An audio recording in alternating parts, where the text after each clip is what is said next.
Assalamualaikum warahmatullahi wabarakatuh. Perkenalkan, nama saya Ermila dengan NIM S1S1220049.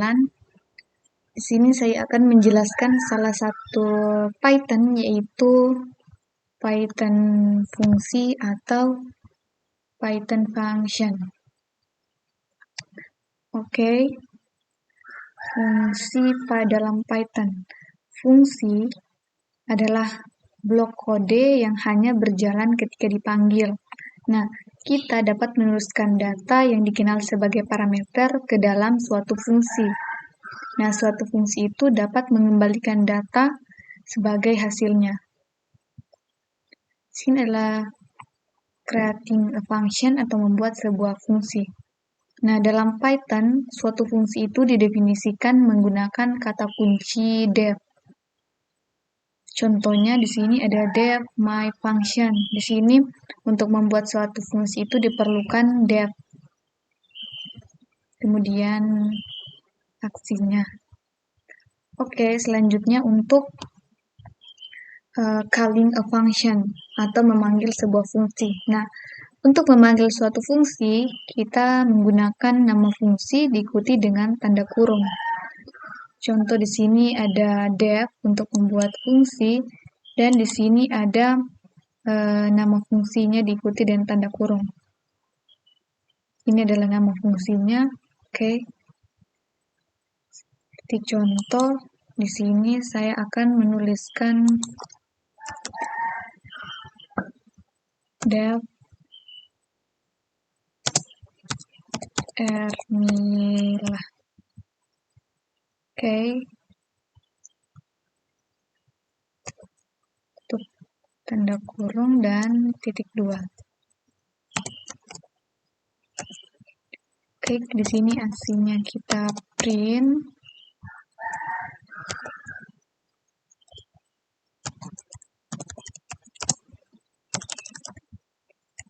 Hello Ermila.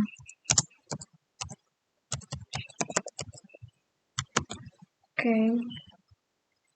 Dan untuk memanggil fungsi itu kita menggunakan namanya, kita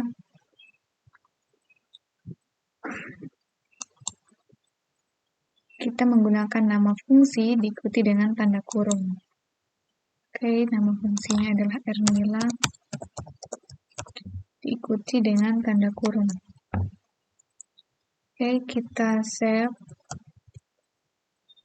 Mencoba jalankan. Hasilnya adalah seperti ini. Hello Ermila. Oke, lanjut. Di sini ada argumen.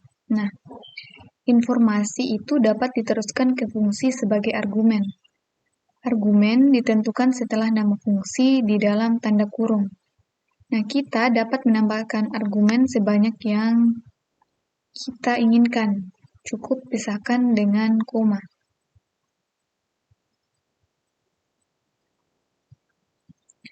Nah, contoh berikut ini memiliki fungsi dengan satu argumen atau fname. Nah, saat fungsi dipanggil, kita menuliskan nama depan yang digunakan di dalam fungsi untuk mencetak nama lengkap.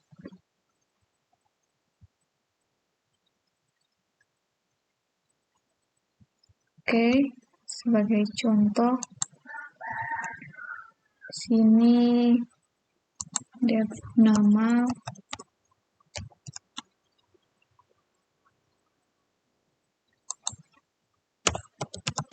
Oke, ini adalah argumennya.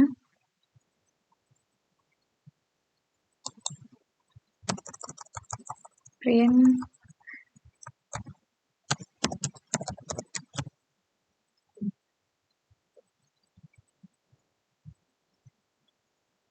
argumen plus. Oke, untuk memanggilnya kita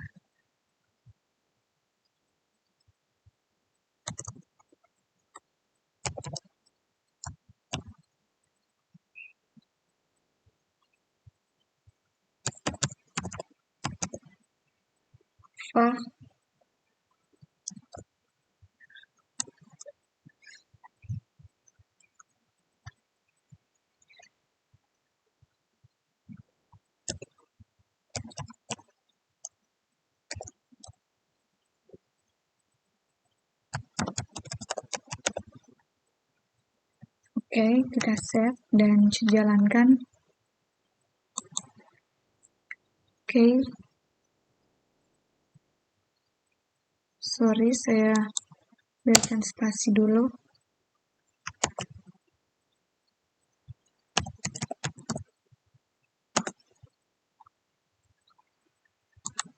Oke, hasilnya seperti ini. Ini kita membuat nama lengkap dengan menggunakan argumen. Inilah argumennya. Argumen plus nama lengkap terakhir. Hermila dan Sakina Hermila. Oke. Lanjut ke contoh. Nah, argumen itu seringkali disingkat menjadi args dalam dokumentasi Python. Nah, parameter or argumen. Istilah parameter dan argumen itu dapat digunakan untuk hal yang sama. Informasi yang diteruskan ke suatu fungsi. Nah, dari perspektif fungsi, parameter itu adalah variabel yang tercantum di dalam tanda kurung pada definisi fungsi. Sedangkan argumen adalah nilai yang dikirim ke fungsi saat dipanggil. Number of argument. Nah, secara default, suatu fungsi itu harus dipanggil dengan jumlah argumen yang benar. Artinya, jika fungsi kita mengharapkan 2 argumen, kita harus memanggil fungsi tersebut dengan 2 argumen, tidak lebih dan tidak kurang. Contohnya di sini, fungsi ini mengharapkan 2 argumen dan mendapat 2 argumen. Di sini argumen pertama dan kedua, dan aksinya juga terdapat 2 argumen, dan yang hasil akhirnya juga ini akan mendapat 2 argumen. Oke. Sebagai contoh, kita menambahkan 1 argumen lagi, name dan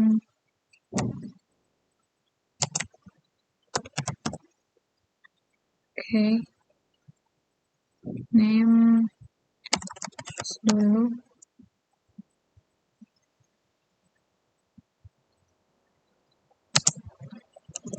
Tambahkan 1 argumen lagi.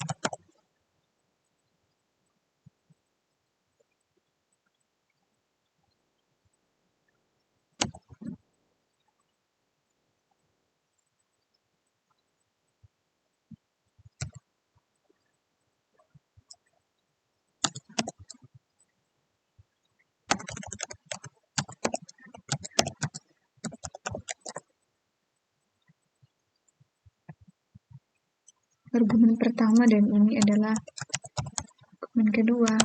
Coba save dan hasilnya adalah oke. Dan ketika kita menyimpan 2 argumen, maka kita juga akan mendapat 2 argumen. Contohnya di sini adalah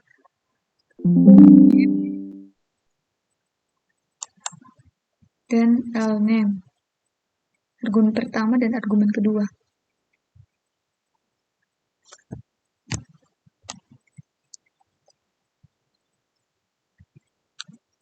Selanjutnya ada arbitrary arguments atau argumen sewenang-wenang. Nah, jadi jika kita tidak tahu berapa banyak argumen yang akan diteruskan ke fungsi, tambahkan bintang sebelum nama parameter dalam definisi fungsi. Nah, dengan cara ini fungsi akan menerima sejumlah argumen dan dapat mengakses item yang sesuai.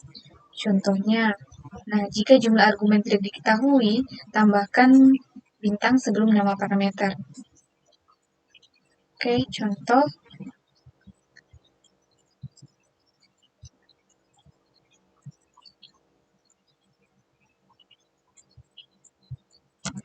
Dev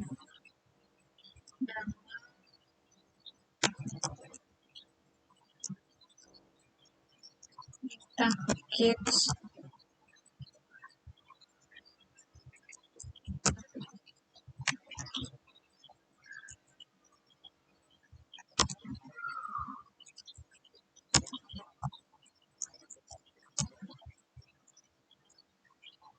print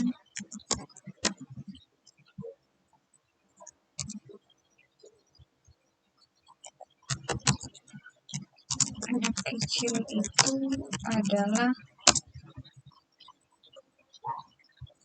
plus kids.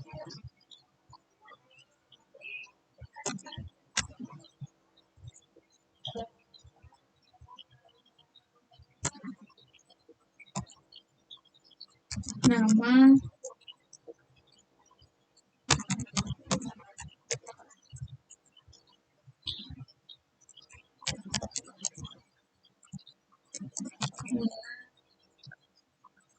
dan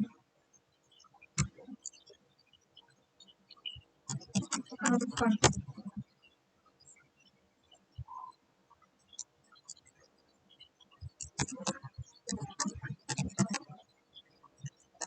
Oke, coba jalankan.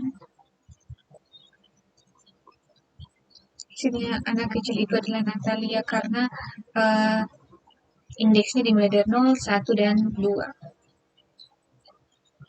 Oke, lanjut ke keyword argumen atau argumen kata kunci. Nah, kita juga dapat mengirim argumen dengan sintaks case sama dengan value. Nah, dengan cara ini urutan argumen tidak menjadi masalah. Contoh,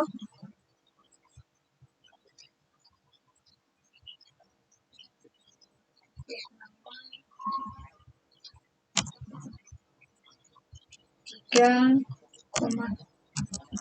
x2, x1.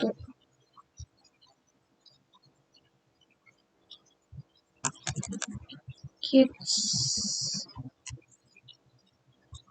3.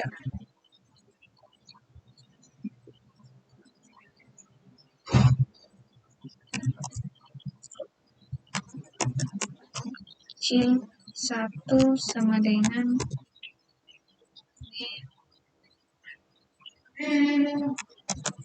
kecil 2 sama dengan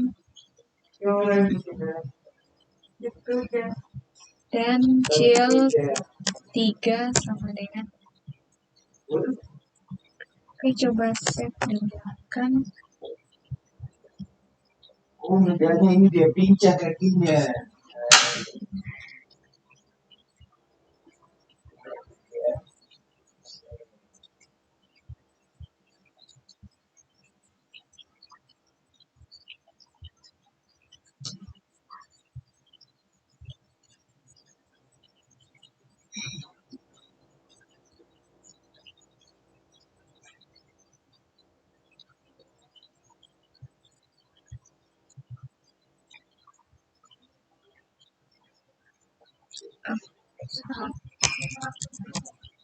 Kids 1, kids 2, dan kids 3. Coba save dan jalankan. Anak kecil itu adalah Natalie.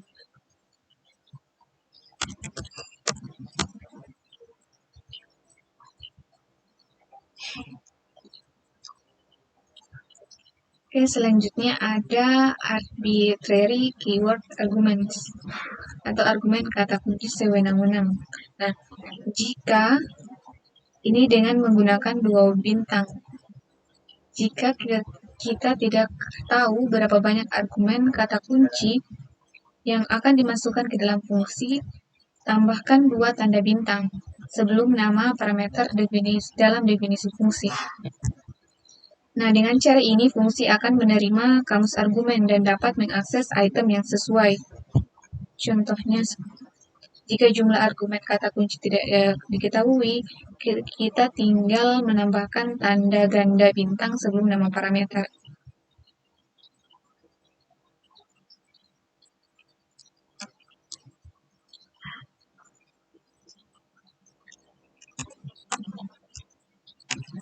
Oke, kita coba save dan jalankan. Slash name is reference.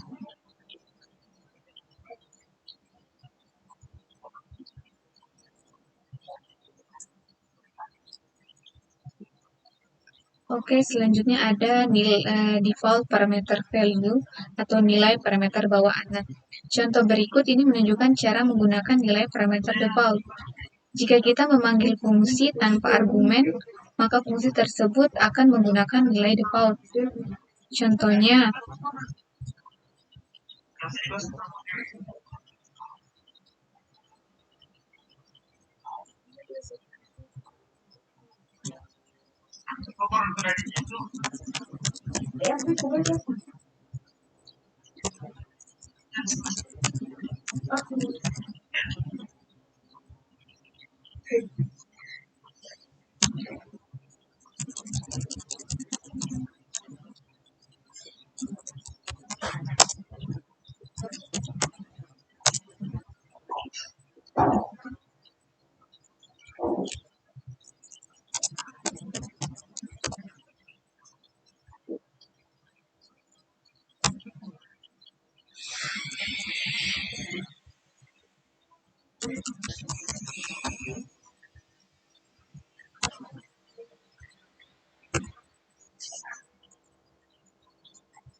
oke, lanjut ke string a list argumen untuk melewati daftar sebagai argumen.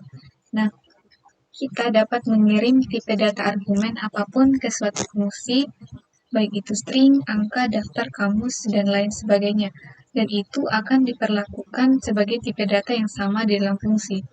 Nah, misalnya jika kita mengirim daftar sebagai argumen, itu akan tetap menjadi daftar ketika mencapai fungsi.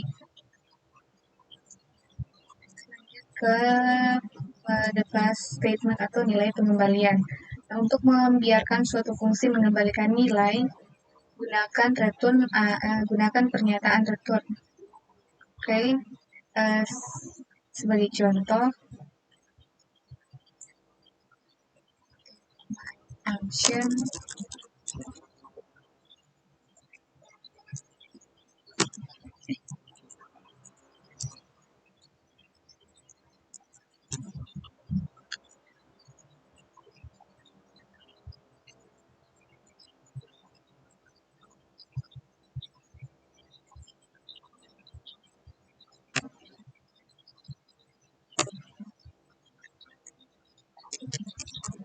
return 5 dikali X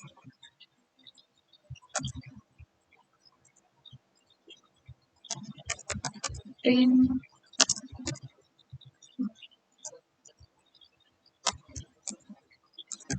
function.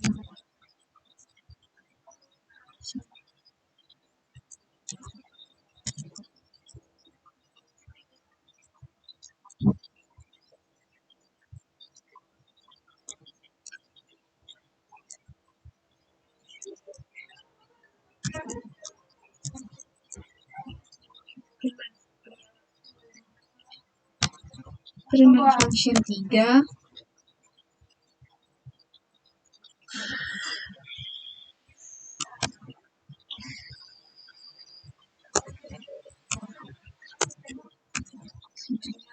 Function 4 dan 5.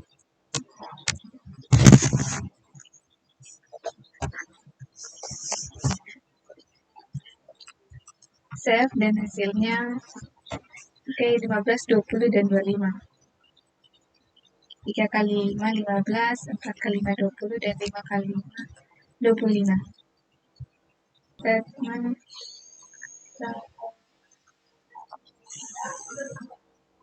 atau pernyataan lulus. Function definisi tidak boleh kosong. Tetapi, jika karena alasan tertentu, kita memiliki function definisi tanpa konten, masukkan pernyataan pas untuk menghindari kesalahan. Contoh, sini ada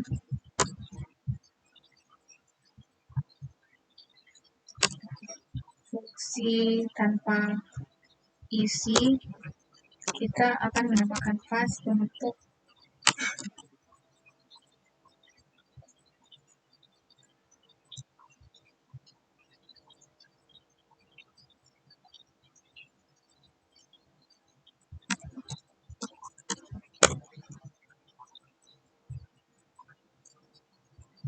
dan hasilnya seperti ini.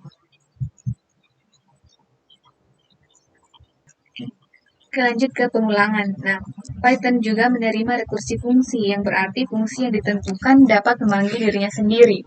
Nah, rekursi adalah konsep matematika dan pemrograman yang umum, artinya suatu fungsi memanggil dirinya sendiri. Nah, manfaatnya adalah kita dapat mengulang data untuk mencapai hasil. Nah, pengembang harus sangat berhati-hati dengan rekursi karena sangat mudah untuk menulis fungsi yang tidak pernah berhenti, atau fungsi yang menggunakan memori atau daya prosesor dalam jumlah berlebih.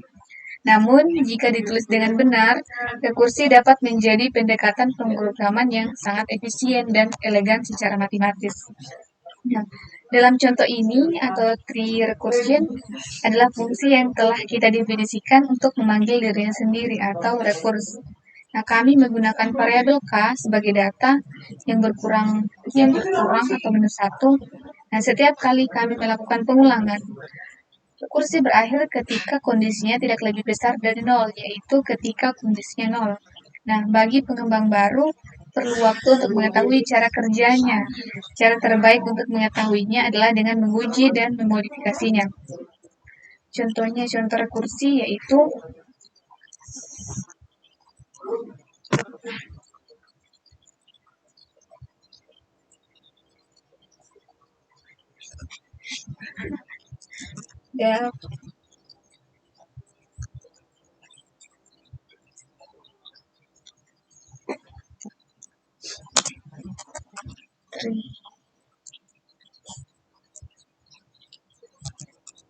recursion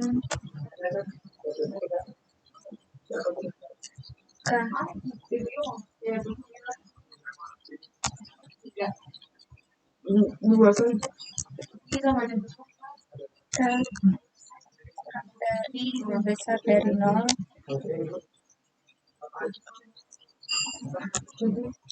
result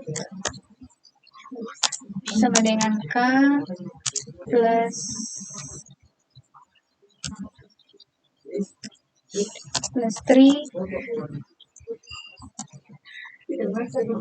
recursion.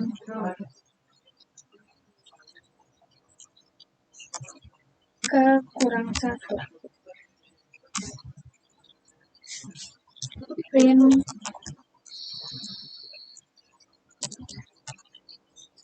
result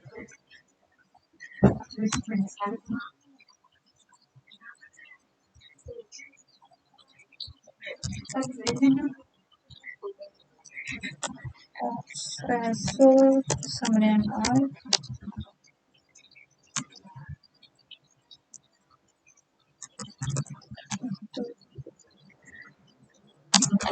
Result Rian.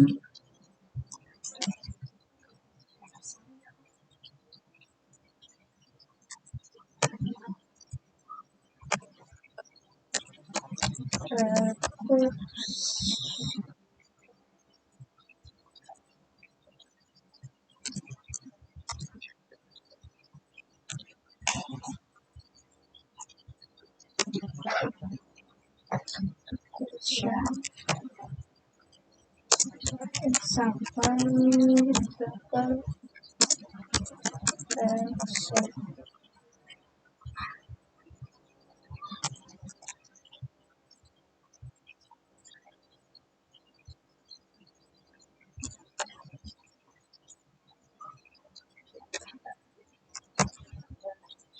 coba jelaskan dan hasilnya seperti ini.